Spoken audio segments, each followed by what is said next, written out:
Assalamualaikum warahmatullahi wabarakatuh. Bismillahirrahmanirrahim. Saudara-saudara sekalian, pada kesempatan ini saya pengampu mata kuliah kewirausahaan akan menjelaskan materi pada pertemuan ketiga yang membahas tentang studi kelayakan bisnis, proposal usaha, dan pengembangan usaha. Sebelum kita mulai, paling tidak kita harus tahu studi kelayakan bisnis itu apa, proposal usaha itu apa, dan pengembangan usaha itu untuk apa. Baik, setelah disampaikan topik yang akan dibahas ini, maka kita akan jelaskan satu persatu. Nah, mungkin pada tahap awal ini saya akan jelaskan tentang pengertian studi kelayakan bisnis. Studi kelayakan bisnis adalah suatu kegiatan yang mempelajari secara mendalam tentang suatu usaha atau bisnis yang akan dijalankan dalam rangka menentukan layak atau tidak layaknya usaha tersebut dijalankan. Ya, jadi kita pengen melihat ini peranannya ini. Nah, itu yang dimaksud dengan pengertian daripada kelayakan bisnis. Baik, kita lanjut. Setelah kita tahu bahwa studi kelayakan bisnis itu untuk apa, untuk melihat layak apa tidaknya, kemudian kita paling tidak juga harus tahu tujuan studi kelayakan bisnis untuk apa. Nah, di sini dijelaskan bahwa tujuan kelayakan bisnis yang pertama untuk menghindari penanaman modal yang besar untuk kegiatan yang kurang memberikan keuntungan. Artinya harus layak, harus sesuai. Modal yang besar untuk usaha yang besar. Nah, kemudian yang kedua adalah untuk mempelajari usulan suatu proyek dari segala sisi atau aspek secara profesional agar pada akhirnya bisa mencapai segala sesuatu yang direncanakan. Jadi, studi kelayakan bisnis itu mau tidak mau, suka tidak suka memang harus direncanakan. Sehingga hasilnya juga harus sesuai dengan yang direncanakan. Ya, baik, kita lanjut. Pihak-pihak yang memerlukan studi kelayakan bisnis siapa saja? Nah, di sini menurut penjelasan Umar dalam bukunya yang diterbitkan tahun 2005, dia katakan bahwa kelayakan bisnis itu yang memerlukan adalah yang pertama pihak investor. Yang kedua, pihak kreditor. Untuk apa? Pihak yang memerlukan itu selain daripada investor, kreditor, juga pihak manajemen perusahaan.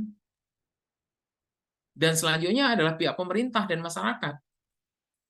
Karena untuk melihat layak apa tidaknya. Nah, tujuannya adalah untuk secara umum ini, global ini, adalah untuk pembangunan ekonomi daerah tertentu. Karena studi kelayakan dibuat untuk daerah tertentu. Baik, kita lanjut. Kemudian aspek-aspek yang termuat di dalam studi kelayakan bisnis apa-apa saja. Dalam studi kelayakan bisnis, ada beberapa aspek yang penting yang harus diteliti. Pertama adalah karena ini terkait dengan usaha, maka yang harus diperhatikan adalah aspek pasar. Artinya apa? Setelah kita mampu mengolah bahan baku, memproses, dan menjadikan dia sebagai finish good atau jasa, maka kita harus lihat pasarnya apa. Nah, yang dimaksud dengan aspek pasar di sini yaitu meneliti tentang permintaan suatu produk atau jasa berupa luas pertumbuhan permintaan share dari produk yang bersangkutan. Artinya apa? Setelah usaha itu mampu bergerak menjalankan aktivitasnya, nah yang harus kita tahu adalah produk atau jasa itu luasnya berapa, pertumbuhan permintaannya seperti apa, dan market share-nya dari produk tersebut, dari produk yang bersangkutan ke level mana gitu. Nah, itu tadi dari sisi aspek pasar. Kemudian kita masuk dari sisi aspek yang lain, yaitu pemasaran. Ingat, pasar dan pemasaran berbeda. Yang dimaksud dengan aspek pemasaran yaitu meneliti segmen, target, posisi produk, kepuasan konsumen, dan hal-hal lain yang berkaitan dengan usaha pemasaran atau marketing. Ingat, cerita tentang marketing berarti kita mau tidak mau, suka tidak suka harus tahu tentang segmennya yang mana, yang menengah, kecil, atau atas. Kemudian target kita siapa? Posisi produknya seperti apa? Puas apa enggak si konsumen itu? Oke, kita lanjut dengan aspek teknik dan teknologi. Jika kita kepengen buka usaha, kita juga harus tahu selain dari aspek pasar, aspek pemasaran, juga ada aspek teknik dan teknologi. Nah, Pada saat kita berbicara tentang aspek teknik dan teknologi, yang perlu kita teliti atau yang meneliti kebutuhan tentang apa yang diperlukan dan bagaimana secara teknis proses produksi akan dilaksanakan menggunakan mesin manual atau sebagai tempat singgah saja. Ya, kita ambil contoh, banyak Swiss itu kan juga dia tidak punya kebun coklat, tapi dia punya produk coklat gitu. Artinya prosesnya ada di negara mana, bahan bakunya ada di negara mana. Ya, itu salah satu aspek teknis dan teknologi. Kemudian kita masuk dengan aspek sumber daya manusia. Nah, jika kita berbicara tentang aspek sumber daya manusia, yang peran sumber daya manusia dalam pembangunan proyek bisnis dan juga peran sumber daya manusia dalam operasional rutin bisnis itu sendiri setelah proyek selesai dibangun itu seperti apa? Artinya dia mampu menyerap tenaga kerja berapa, tenaga kerja operator berapa, tenaga kerja ahli berapa, unsur pimpinan berapa, sehingga ada artinya. Nah, ini juga akan membuat itu menjadi pertumbuhan ekonominya menjadi baik. Karena apa? Di sana dia mampu menyerap tenaga kerja. Baik, kita lanjut dengan aspek manajemen. Apa yang dimaksud dengan aspek manajemen? Di dalam aspek manajemen, paling tidak yang diteliti tentang manajemen pada saat pembangunan proyek bisnis. Ingat, pada saat membangun proyek bisnis itu. Dan juga manajemen saat bisnis dioperasionalkan. Kapan? Secara rutin. Artinya mulai dari dia dibangun, kemudian dia mau dibikin apa, setelah itu bisnis itu juga berjalan. Ya. Kemudian manajemen pada bisnis dioperasikan seperti apa? Pada saat rutinnya seperti apa? Terlihat nggak maju apa enggaknya? Nah, hal ini berarti meneliti tentang manajemen pada saat pembangunan proyek bisnis dan juga manajemen saat bisnis dioperasionalkan secara rutin. Itu berbicara tentang aspek manajemen. Kemudian kita masuk aspek keuangan. Nah, jika kita berbicara tentang aspek keuangan, paling tidak kita harus meneliti tentang perhitungan jumlah dana yang diperlukan untuk keperluan modal kerja awal dan untuk pengadaan harta tetap proyek. Sehingga kegiatan itu menjadi lancar. Operasional tidak terhambat. Kapan dia harus menyediakan bahan baku, kemudian bahan baku itu berapa beban stok yang harus disiapkan, sehingga pada saat operasional tidak akan terganggu jika ada permintaan yang meningkat seketika.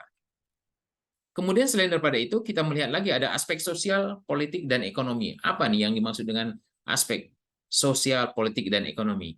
Di dalam pembuatan studi kelayakan, paling tidak aspek sosial, politik, ekonomi itu harus menganalisis tentang kondisi-kondisi eksternal di luar perusahaan yang sifatnya dinamis dan tidak bisa dikendalikan. Sehingga secara politik, perekonomian negara juga sosial harus diperhatikan. Makanya kita masukkan atau kita kaitkan dengan aspek sosial, politik, dan ekonomi.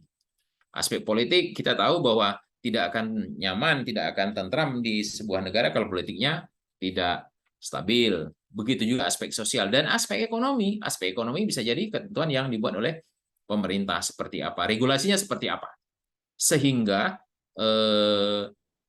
di saat usaha itu sudah dioperasikan, dia akan bisa berjalan dengan baik. Baik, kita lanjut dengan aspek yang berikutnya, yaitu aspek lingkungan industri. Ingat, di dalam di dalam membuat studi kelayakan bisnis, itu kita juga harus memperhatikan aspek lingkungan. Karena apa? Yang meneliti tentang persaingan dan kondisi lainnya yang mempengaruhi perjalanan suatu bisnis itu adalah aspek lingkungan industri. Jika dia tidak mampu menjelaskan bahwa membuat yakin si konsumen, belum tentu diminati. Nah, selain daripada itu ada lagi aspek yang paling atau yang sangat menentukan, yaitu aspek yuridis. Aspek yuridis terkait dengan aturan dan undang-undang, yaitu yang meneliti tentang hal-hal yang menyangkut badan hukum perusahaan, izin operasionalnya, seperti SIUP, SITU, dan lain-lain yang terkait dengan ketentuan yang berlaku untuk usaha. Kemudian ada lagi aspek lingkungan hidup. Di dalam aspek lingkungan hidup, kita mengenal bahwa di mana analisis itu dilakukan untuk meneliti pengaruh operasional bisnis terhadap lingkungan sekitarnya. Ya seperti apa? Ya contoh seperti kesehatan, polusi, pencemaran, dan lain-lain. Makanya kalau untuk industri, biasanya diberikan izin untuk di pinggir kota, agar tidak mempengaruhi lingkungan di sekitar industri itu sendiri. Contoh, pabrik karet, contoh, pabrik yang semua terkait dengan pabrik. Karena dampak terhadap lingkungan akan mempengaruhi aktivitas daripada lingkungan itu sendiri. Makanya industri itu biasanya akan didirikan di pinggir atau di luar kota. Kemudian setelah kita tahu beberapa aspek yang harus kita cantumkan, yang harus kita munculkan di dalam studi kelayakan bisnis, yang selanjutnya adalah eh, tahapan penyusunan kelayakan bisnis. Apa-apa saja yang termuat di dalam penyusunan kelayakan bisnis? Yang pertama adalah mau didirikan apa di sana itu. Nggak mungkin ya pabrik sepatu kita dirikan di daerah di mana bahan bakunya jauh sekali. Nah, kemudian selain daripada ide proyek, kedua pengumpulan data dan informasi. Karena tahapan penyusunan kelayakan bisnis ini harus jelas. Apa? Pengumpulan data dan informasinya seperti apa? Kemudian dilanjut dengan melakukan pengolahan data. Kita jadikan seperti apa sehingga data itu berguna dan bermanfaat? Bagi siapa? Bagi penentu, baik manajemen, investor, dan lain-lain, termasuk pemerintah. Kemudian yang selanjutnya adalah tahap evaluasi proyek. Dievaluasi kelayakan bisnis itu. Sehingga memang benar dapat digunakan untuk kelayakan sebuah usaha. Nah, dari keempat poin ini, apa yang harus dilakukan? Terakhir sekali adalah mengambil keputusan. Itulah penyusunan studi kelayakan bisnis. Sehingga pada saat mengambil keputusan itu harus jelas. Dengan adanya 4 poin dan yang kelima adalah pengambilan keputusan. Baik, sekarang kita masuk ke pembahasan berikutnya, yaitu proposal, pengertian proposal usaha. Bicara tentang studi kelayakan bisnis. Yang berikutnya kita akan bahas tentang pengertian proposal usaha. Nah, proposal usaha itu merupakan media yang menjelaskan tentang profil usaha yang akan dikembangkan oleh seorang wirausaha. Selain itu, proposal usaha juga merupakan dokumen tertulis yang menggambarkan semua unsur baik internal maupun eksternal mengenai usaha baru. Ya. Jadi harus digambarkan di dalam proposal usaha. Itu yang dimaksud dengan pengertian proposal usaha. Kita lanjut. Bahwa tujuan proposal usaha itu untuk apa? Gitu. Nah, menurut pendapat Yusran dalam bukunya yang diterbitkan 2013 di halaman 11, dia menyatakan bahwa tujuan proposal usaha itu pertama untuk memperoleh bantuan modal dari investor atau penyandang dana. Ya, itu tujuannya, yang namanya proposal rencana, yaitu rencana usaha. Nah, yang berikutnya, untuk memberikan gambaran tentang kinerja akan dijalankan, sehingga pihak luar yakin, makanya dia beri bantuan dana.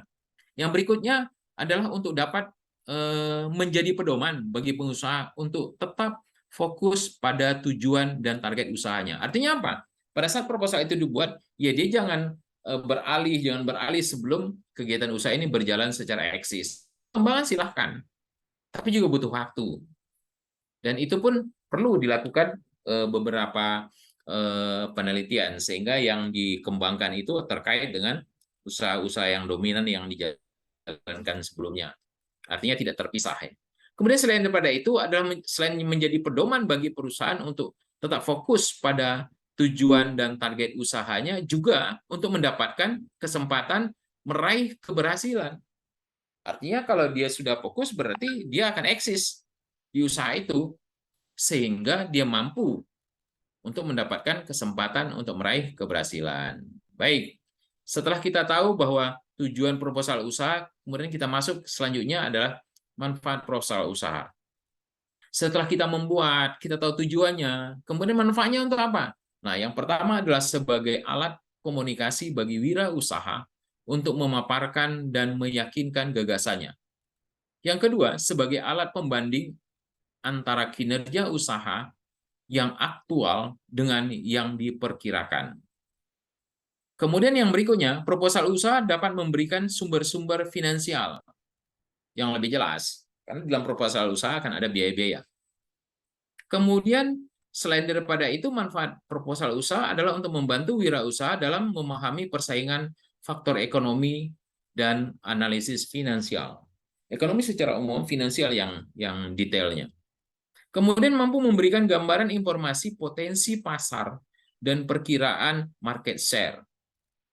Selain daripada itu adalah untuk pengembangan pengujian strategi yang diharapkan. Artinya dia menggunakan cara agar bisa lebih sukses. Kemudian baik, kita lanjut dengan faktor-faktor yang harus diperhatikan dalam menyusun proposal usaha. Apa yang harus diperhatikan? Nah, yang pertama adalah tujuan realistis. Yang kedua adalah batas waktu. Baik, kita bahas satu persatu. Setelah kita tahu bahwa tujuan realistis itu apa sih sebenarnya? Nah, tujuan realistis yang ingin dicapai itu harus disesuaikan dengan kemampuan spesifik dan dapat diukur, serta ada kesatuan antara waktu dan parameter pengukuran. Barulah kita bisa berbicara tentang fleksibilitas. Artinya apa? Setelah terpenuhi tujuan yang realistis. Bagaimana dengan fleksibilitas? Fleksibilitas itu adalah penyusunan proposal disesuaikan dengan kondisi lingkungan. Ya, nanti kita bahas lebih detail lagi. Kemudian faktor-faktor apa yang mempengaruhi tujuan realitas dan fleksibilitas? Yang pertama adalah batas waktu. Yang kedua, komitmen. Batas waktu yang dimaksud dengan batas waktu di sini adalah setiap tujuan yang ditetapkan dan disusun dalam proposal usaha harus dibuat secara berkesinambungan dan berkelanjutan. Tidak hanya asal dibuat mendapatkan biaya kemudian terhenti di suatu waktu, tidak. Nah, untuk itu dia perlu komitmen. Apa yang dimaksud komitmen di sini? Komitmen di sini maksudnya adalah semua pihak harus terlibat atau harus dilibatkan. Untuk apa? Untuk mendukung dan berkomitmen untuk mendukung usaha tersebut. Artinya apa? Usaha itu bukan hanya asal dibuat, gitu. Ya, baik. Kemudian setelah kita membuat proposal, kita tahu tujuannya, kita tahu manfaatnya. Nah, yang selanjutnya kita harus tahu lebih detail dan lebih rinci lagi, yaitu isi proposal itu seperti apa. Menurut Yusran, dia katakan di dalam proposal itu harus termuat ada uraian usaha. Apa yang dimaksud dengan uraian usaha? Maksud uraian usaha di sini adalah berisi penjelasan singkat tentang usaha yang sedang atau yang akan dijalankan oleh pengusaha itu. Artinya yang sudah jalan tuh ini, yang akan dikembangkan ke depan itu adalah ini. Itu harus dimasukkan menjadi uraian, menjadi bagian dari uraian usaha. Nah, setelah itu, setelah kita tahu bahwa uraian usaha itu seperti itu, kita masuk ke tahap selanjutnya. Setelah ada uraian usaha, kita harus tahu produknya apa, yang akan dihasilkan nanti apa. Nah, di sini paling tidak kita harus mampu menjelaskan mengenai bentuk, ukuran, jenis, kegunaan, dan kualitasnya. Atau yang lain-lain yang terkait tentang produk. Contoh, pilih produk berdasarkan satu, permintaan konsumen. Artinya jika kita mau buat, pilihlah produk itu yang diminati oleh konsumen. Selain daripada itu, merupakan kebutuhan konsumen. Selain dia yang minta, juga menjadi kebutuhan mereka. Kemudian, ada daya beli konsumen. Jangan Anda jual emas di pinggir kampung, susah. Orang kampung belum tentu semuanya mau beli emas. Dan emas itu bukan untuk makan. Jadi persepsinya berbeda, sehingga harus disesuaikan kebutuhan konsumen itu seperti apa. Kemudian daya beli konsumen itu bagaimana. Persaingan pasar seperti apa, dan sumber daya penunjangnya itu apa. Artinya di dalam produk itu minimal harus ada 5 item. Bisa nggak lebih? Boleh. Dan produk kita mengenal. Artinya usaha itu harus jelas. Nah, dalam menentukan lokasi, itu usaha perlu memperhatikan satu, kedekatan dengan bahan baku, yang kedua kedekatan dengan konsumen, yang ketiga kemudahan mendapatkan tenaga kerja, dan yang keempat fasilitas transportasi di sana itu harus ada. Dan yang kelima ada sikap masyarakat sekitar mendukung. Sehingga proposal usaha itu akan bisa berjalan dengan baik. Baik, setelah kita membahas tentang 3 item tadi, uraian usaha, produk, dan lokasi usaha, kita masuk yang berikutnya adalah tentang lokasi usaha. Setelah lokasi usaha, kita tahu adanya pasar, kita tahu adanya persaingan, kemudian kita masuk dengan laporan keuangan. Kalau lokasi usaha jelas ya, pasar jelas ya, persaingan juga jelas. Kemudian kita masuk dengan laporan keuangan. Yang termuat di dalam laporan keuangan adalah dengan adanya laporan keuangan, pihak luar yang akan bekerja sama dengan perusahaan dapat mengetahui likuiditas. Ingat loh, likuiditas. Probabilitas, keuntungan, dan solvabilitas perusahaan atau usaha yang dibuat. Oke, baik. Sebelum saya teruskan dengan isi proposal yang akan dibahas pada bab berikutnya, silakan bagi rekan-rekan mahasiswa yang mau bertanya, silakan. Jika tidak, saya berharap ada sih perwakilan untuk mengajukan. Jika tidak diajukan pada kesempatan ini, mungkin bisa disampaikan pada grup WA mahasiswa ya, mana yang belum jelas, sehingga yang menjadi beban Anda, yang menjadi pertanyaan Anda akan terjawab sesuai dengan materi yang kita berikan. Baik, selanjutnya kita akan berbicara isi proposal yang terkait dengan manajemen. Apa saja yang harus dimuat pada bab manajemen ini, yaitu harus mampu menjelaskan status badan usaha yang akan dijalankan. Apakah berstatus perseroan terbatas, berstatus firma, berstatus komanditer Venaskap, atau bentuk badan usaha lainnya? Silakan dijelaskan, sehingga membuat keyakinan kepada pihak investor untuk bergabung. Nah, itu beberapa item yang harus termuat atau beberapa yang menjadi isi proposal usaha, selain manajemen, personalia, dan proposal kredit. Baik, saudara-saudara sekalian, mungkin itu yang bisa saya sampaikan pada mata kuliah kewirausahaan. Yang terakhir ini adalah bagaimana penulisan proposal usaha. Semoga tulisan itu adalah sistematis penulisan proposalnya dan usahanya bisa dijalankan dengan baik dan benar. Baik, pada kesempatan itu yang saya sampaikan. Kemudian untuk selanjutnya, jika ada yang mau bertanya, silakan.